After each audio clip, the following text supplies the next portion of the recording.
night. This is U.S. Immigration Attorney Sharifa Tharpe.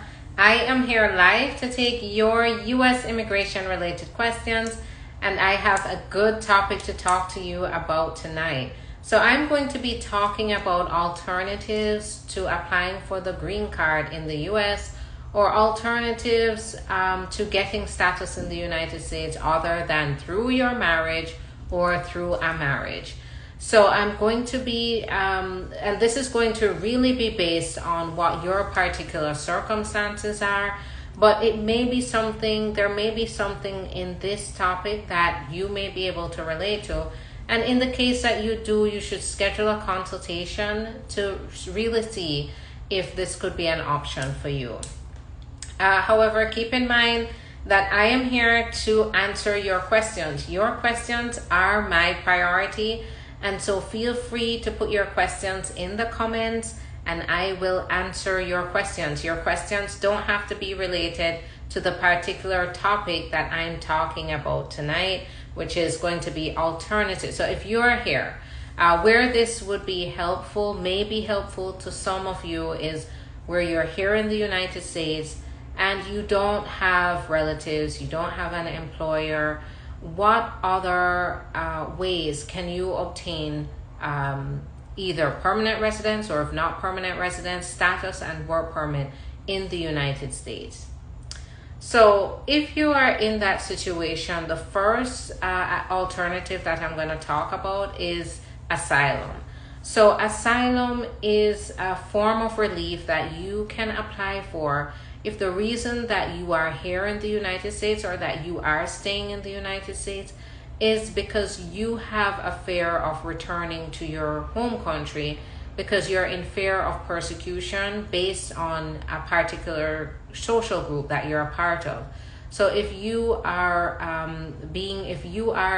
were in your country and you could not disclose that you were a part of a particular social group, for example, your religion, because they were targeting your people in your religion who are practicing your religion. And when I say targeting, persecute, I mean threaten, harm, kill, torture. These types of threats and harms can make you eligible for asylum when you're here in the United States. So I see some questions coming in, so I'm going to take pause to answer your questions. So after fingerprints, how long does it take to hear back from the immigration? Sheen, slim, thick, it's going to depend on what's going on in your case. Usually after the biometrics, there's the work permit. If you apply for the work permit, or if they have additional information that they want, that they may contact you then, but there is no specific time or time for everyone. It's really going to differ based on what's going on in each case and what the immigration service needs. Sometimes you may not even hear from them. You may just get an interview notice, and it's at the interview that the officer will ask you all the information. So if a case is at the NVC, how long does it take for them to call to get an interview? So if it's at the interview, at the NVC, it's going to depend on who's applying for you and how long you've been waiting.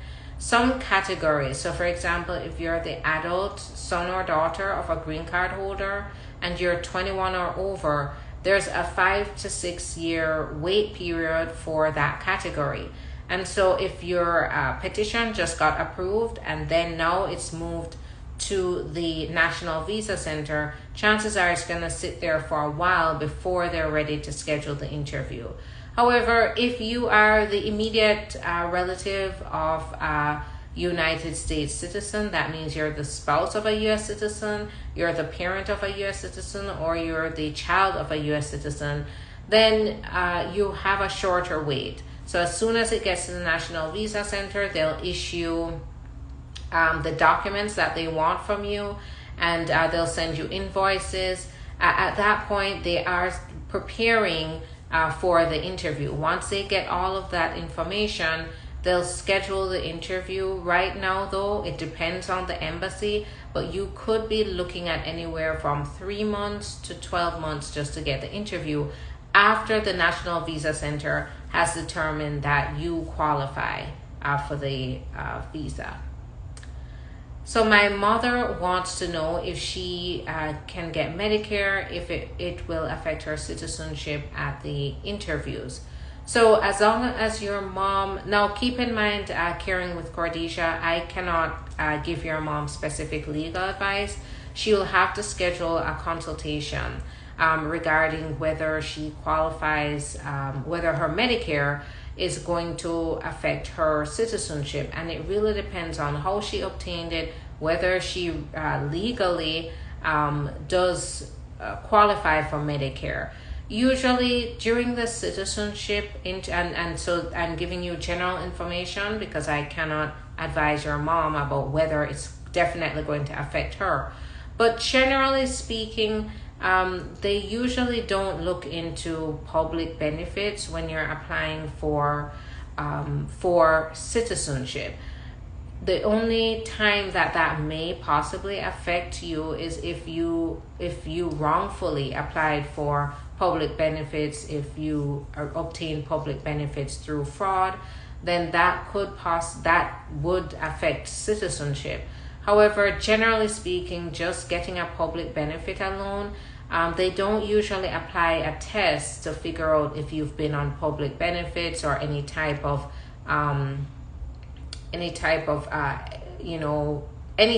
benefits, which includes Medicare, Medicaid. So let's see. I have a green card. Can I file for my mom and dad? No, Tamara. Green card holders can't apply for their parents. You'll have to become a U.S. citizen first. Hi there, Ricky Flossie. It's nice to see you. Thanks for tuning in.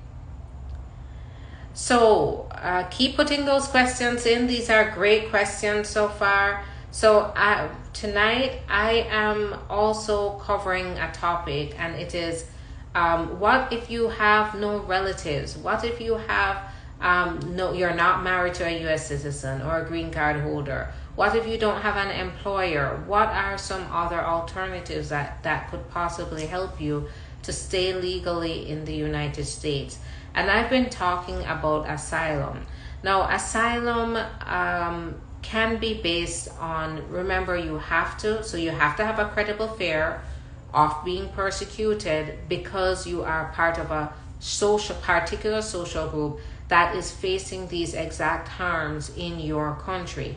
Harms could be threatened, tortured, killed, if you're extorted, economically deprived. These are forms of persecution that can qualify you for asylum. And asylum is, once you obtain asylum, it will give you the ability to stay here legally in the United States, and then you would be able to adjust status after 1 year of having asylum. While you are applying for asylum, in some cases, you may be able to get a work permit after 365 days of applying, and it's pending, of the asylum application pending. So now I'm going to talk about some of the ways that one may be able to apply for asylum. So based on domestic violence, for example. So now it's not just based on you being the victim of domestic violence, but you have to have a credible fear of returning to your country, because domestic violence may be prevalent in your country and it may be targeted against your particular group. So if, for example, if you're a woman and you face domestic violence and the risk of domestic violence because you're a woman, that could definitely be a basis to apply for asylum based on the particular social group of being a woman and being attacked and being targeted and being the victim of domestic violence. So that is one of the examples. This is just an example. It can be other types of persecution. If you're facing a harm, you're fearing this harm, and this harm is targeted towards a group of people, a group that you're a part of, based on religion, based on your race, based on your gender, based on your ethnicity, and based on any other type of particular social group, as long as that group can be identified, then this could be for you. I help clients to obtain asylum, and so you should call and schedule a consultation.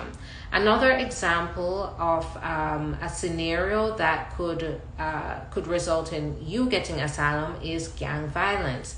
If gang violence in your community is bad, and you are at risk, you are at a high risk for being subjected to gang violence, then that could possibly be a basis. Now, I'll give you another example. Individuals, for example, from Central American countries, when boys come of age, the gang in the neighborhood expects them to join. And if they don't join, then they will be killed, or they will be harmed or tortured. And so in this case, many individuals have received asylum in the United States because they are being targeted, because they are boys coming of age, and that group is targeted to join the gang, and because they refuse to join the gang, they are in danger. That's the particular social group. And in these countries, another requirement of asylum is that the government, and when we say government, it doesn't mean like the prime minister or the president only. It could mean agencies underneath within the government. So for example, the police, that is the government. The police are unable or unwilling to control the people who are targeting the victims in this case, those who are being targeted and being persecuted. So that is one way to obtain status in the United States. Now, what you have to keep in mind though is that you have 1 year from the date of entry in the United States to apply. If you miss that deadline, then you'd have to show extraordinary circumstances led to your delay in filing, or change circumstances. So for example, change circumstances could mean that when you came, those dangers didn't exist, but now they do, and so you're trying to get asylum because you don't want to go back home to face that kind of danger. So if they file for someone using a green card, now become a US citizen, should they inform their status change?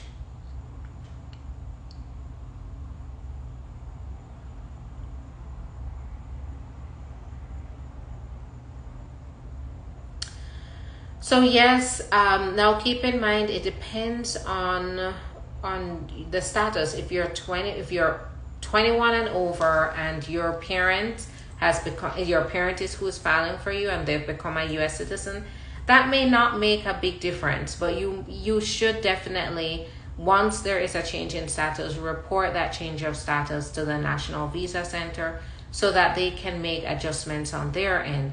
Now, also some changes can work to the applicant's disadvantage.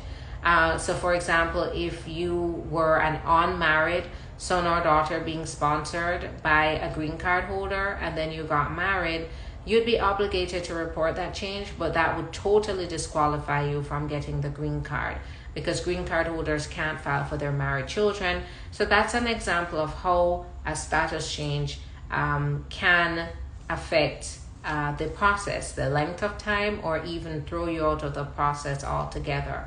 My father's sister was filing for him and his kids. He died before the paperwork was finished.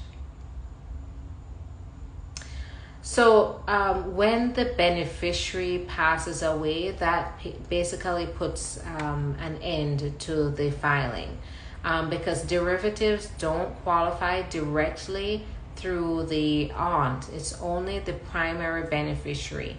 And so in this case, where the beneficiary, that's the person that's being sponsored, has passed away, then it's going to put a halt on the process altogether.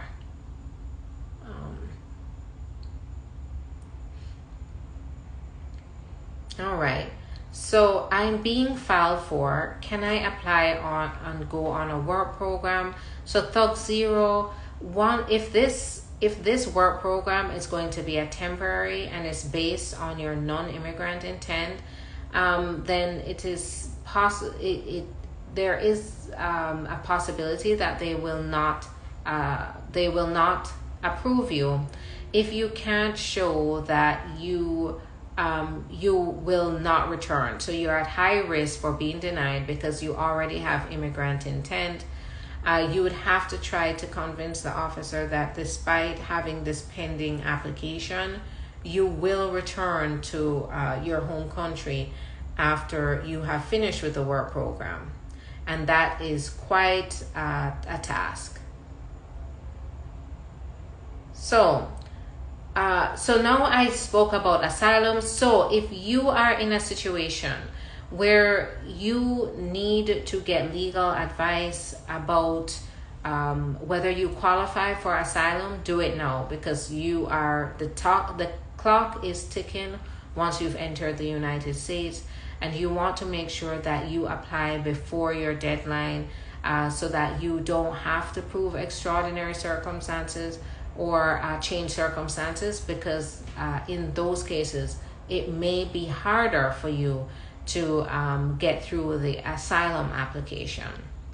And as I said before, once your application has been pending for 365 days, then you would be allowed to apply for the work permit. Now, also there are other options. So two other options that I want to talk about, and that's the T or the U visa, right? So with the T visa, is for victims of trafficking. So if you were lured here by a family member, by a friend, by even a stranger, and they promised you, oh, when you come, I'm going to file your papers, or they promised that they were going to hire you, and then you got here and you found that you were in a much different situation, you weren't being paid. If it's a relative that they carried you here to take care of the kids and clean, take care of the house and be like a housekeeper, then these could be a way for you to qualify for the T visa through labor trafficking.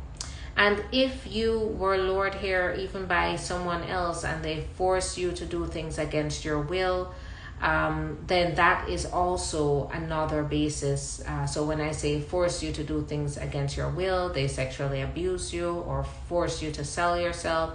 In cases like this could lead to the T visa, victim of sex trafficking or labor trafficking. Labor means that you were forced to work, or when you started working, you were paid little and nothing. You faced abuses while you were working for the employer.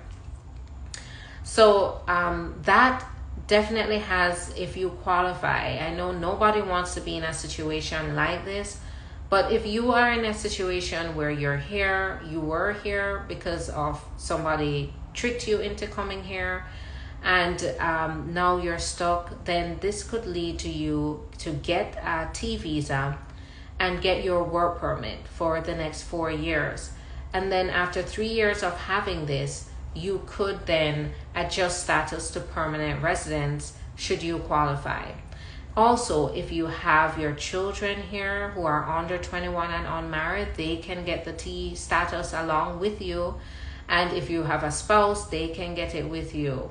If you have even siblings, if you're under 21 and you have siblings, so you have a sibling who is under 18 and unmarried, that could get them their T visa, as well as your parents. So there are a number of benefits that go across the family.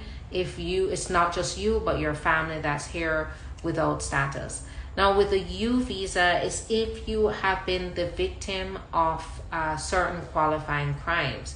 So if you've been the victim of certain crimes, so certain crimes, when I say certain crimes, it's going to be crimes that resulted in your mental or physical abuse.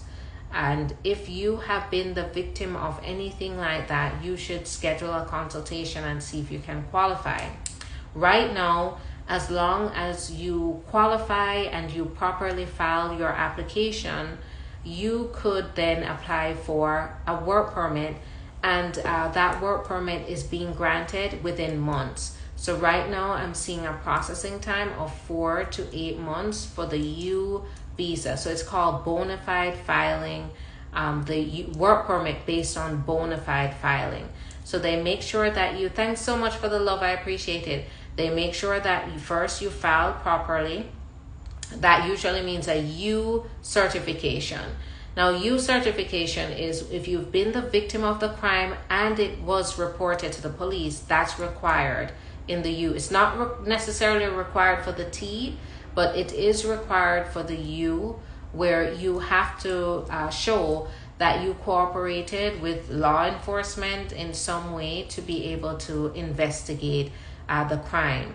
Now, if that is the case, then what I do is I work with my clients to get them the U certification, so U visa certification, and that's just the officer basically confirming that yes, you were the victim, and that yes, you did cooperate, and you remain available to cooperate with them.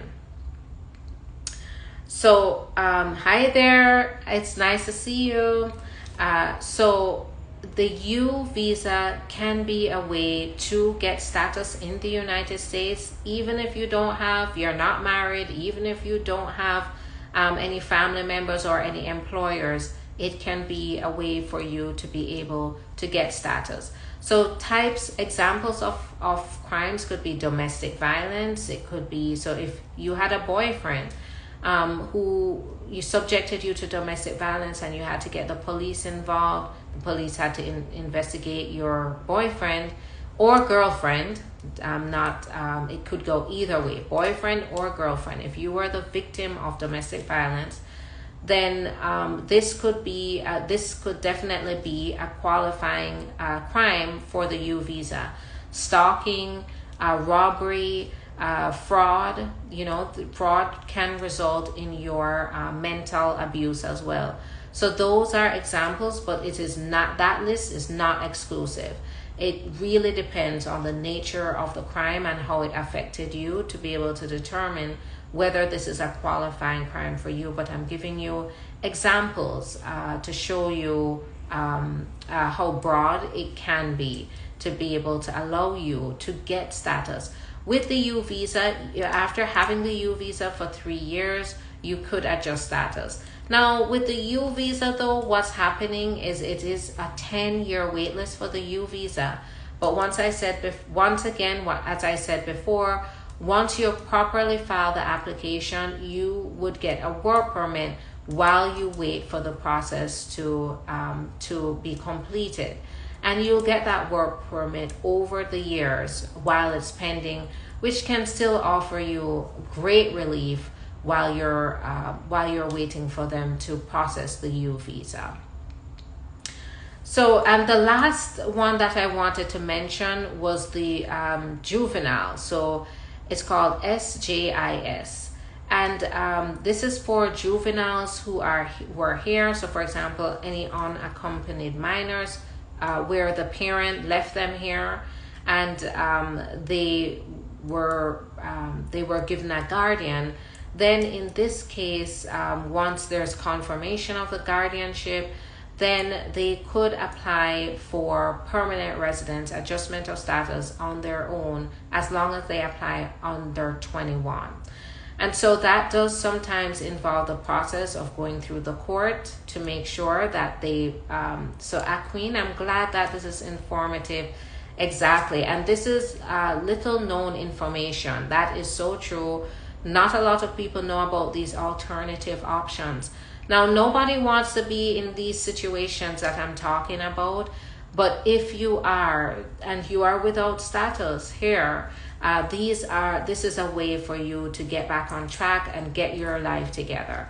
So I'm glad that you are finding it informative. And if anybody here who's listening, you've experienced any of those traumas, definitely. So they have to be, usually it depends on the state. First, you have to designate a guardian, and the court usually has to declare that they don't have any parents and they're in need of guardianship. So that usually in certain courts it has to be, or states it has to be when they're under 18.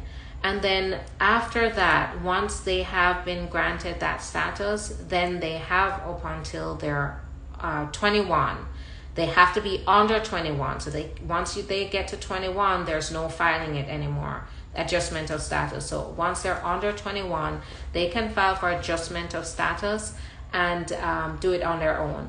Now, the downside of this is that if they say the parents left them in the USA to fend for themselves, or left them with other relatives, but they still have contact with the parents, they would not be able to sponsor that parent, because remember, the court has, in order for them to qualify for this special designation, they have to be found that they have no parents and they're in need of guardianship. And so it does bar, it's the penalty, I guess, here is that that juvenile cannot turn around once they become citizens. They can't turn around and apply for their parents to get permanent residence. So at Queen, you can contact me you can go to the link in my bio. If you go to, and that's going to take you to the website. There's the phone number, there's a contact form, and there's an online chat, and there's a scheduling coordinator who's available up until 11 p.m. Tonight, 11 p.m. tomorrow, 11 p.m. the night after, to take your call and then schedule the consultation right away.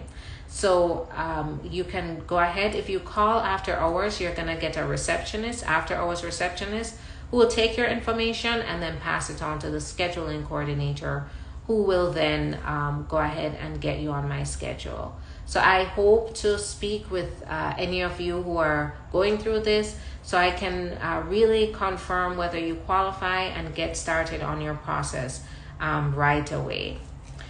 So I have covered pretty much, so I see a question about, can under 21 get asylum? So absolutely, Mona Blue, someone who is under 21 can get asylum if it can be shown that this person who is under 21 anybody can get asylum, by the way. Anybody, any age can get asylum.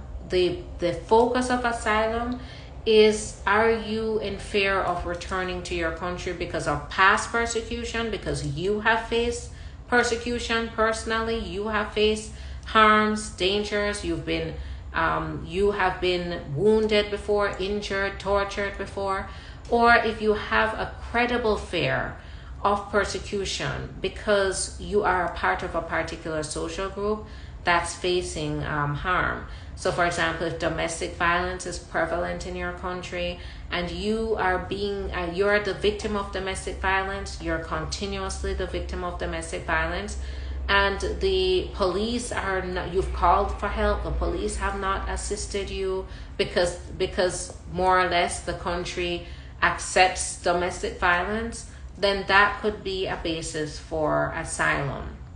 So that's just one of the examples. But it varies.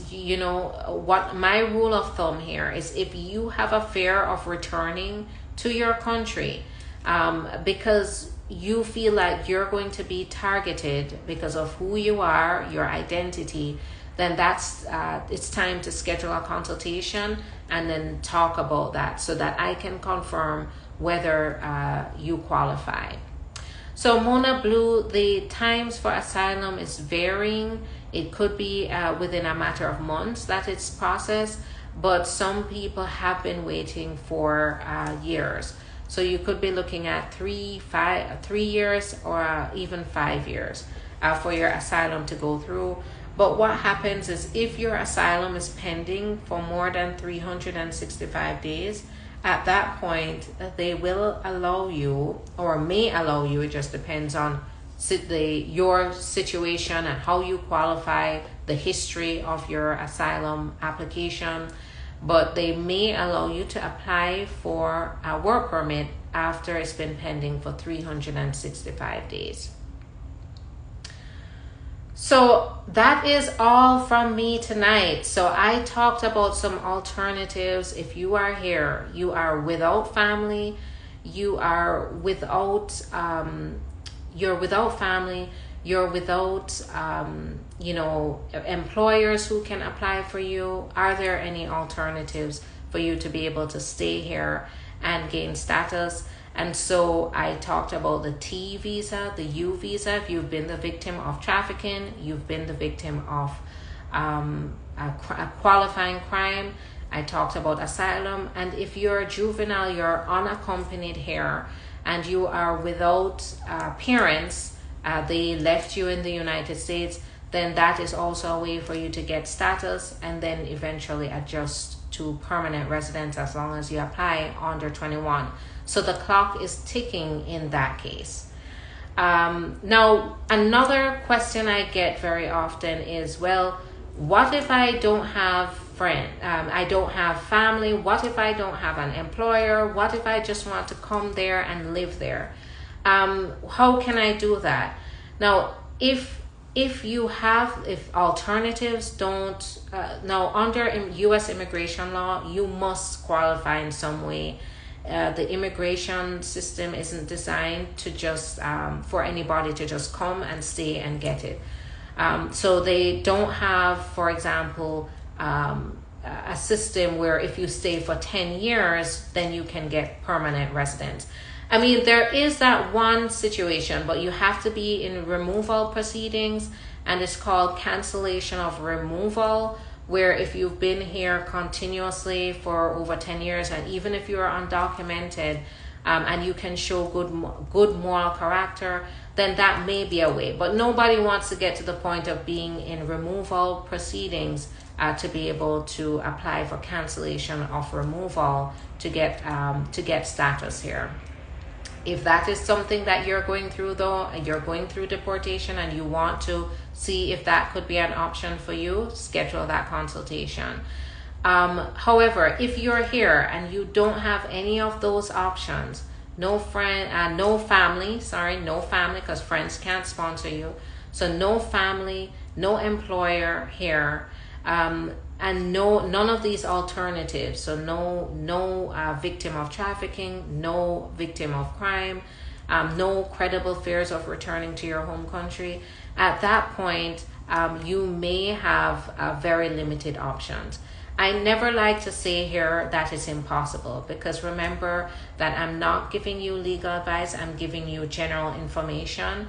So I never like to say that it's not impossible for you until I can speak with you in a consultation, hear what your particular circumstances are, and I can tell you whether you qualify for something or whether you have limited options. However, if you have no family members, no employer, no fear of returning to your country, or you're not eligible for the U visa, then there are limited options here. So you can still schedule a consultation for me to evaluate your circumstances and then give you the advice, the personal legal advice that you need. But that is something that I also want to let you know. Also, if you friends, cousins, aunts, uncles, grandparents cannot file for you directly. Usually where you find that grandparents, people have come into the country through grandparents or aunts and uncles, is where they file for their child, and the children of that child went along with them. Or the aunt or uncle, they file for the sibling, the parent, and the child went along with them. But other than that, aunts, uncles, cousins, cannot, and friends cannot apply for anybody's permanent residence. So what if your family is there, but they filed, but you didn't go before 21, but you're now over 21 and would like to go where your family is? So at Queen, that is a more complex issue that I'd have to speak with you in a consultation to determine what your next step should be. It may still be possible for you to obtain permanent residence, but it depends who is the family member who applied for you, and what is his current situation now. So that's where the consultation is going to be very important. It may be possible just because you qualified when you were under 21, and you still may qualify. It's just that it may change the processing time, and that's what we'd have to talk about, is how would you qualify and how long would your process take because of that. All right, so thanks so much for tuning in. Thanks for your questions. I appreciate it. I hope I gave you useful information. And if you're going through any of what I talked about, schedule a consultation and let's talk more about your situation so I can confirm you qualify. The link is in my bio. It will take you to the website where you can call the number. There's a scheduling coordinator who's available up until 11 p.m. tonight. You can also chat with the scheduling coordinator through the online chat right now, or you can fill out a quick contact form, and that will allow a scheduling coordinator to get right back to you. Thanks so much for the love. I appreciate it. I also release videos every day to try to provide you with little tidbits of information. I try to make it entertaining. So just follow me throughout the day so you can get that information, and then tune in at 9:30 p.m. Eastern time tomorrow, the night after. I'm here most nights. Some nights, there are very few nights that I don't make it, very few. But a Queen, so you found me on TikTok. Great. I'm glad that you found me on TikTok. And most of my content is here on Instagram, so you can continue to follow me on here so that you can continue to get the updates and information. Thanks so much, guys, and I hope to speak with you tomorrow. Answer your questions tomorrow. I'll bring a topic to talk about, or I'll speak with you in a consultation. Have a good night, everyone. Bye-bye.